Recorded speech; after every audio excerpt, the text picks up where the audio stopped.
What's up guys, in this short tutorial I will show you how to tell if someone blocked you on Instagram. So first of all, open up the application and search for the username of the person. This is the quickest way to see if someone has blocked you. If their account is private, they won't show up in the search results if you've been blocked. Public accounts will show up in the search results if you look them up by username. But if their profile shows an empty photo grid with an error message that says "no posts yet", you've definitely been blocked.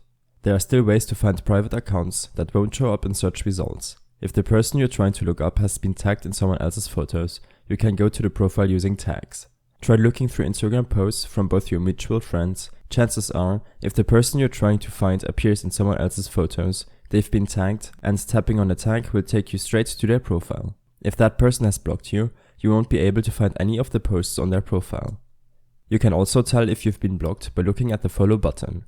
If the normally blue button labeled follow is replaced with the white bar that says user not found, or if you can't follow regardless of how many times you tap the follow button, that person has blocked you. I hope this helped you out. Leave a comment if you have any questions and see you in the next one.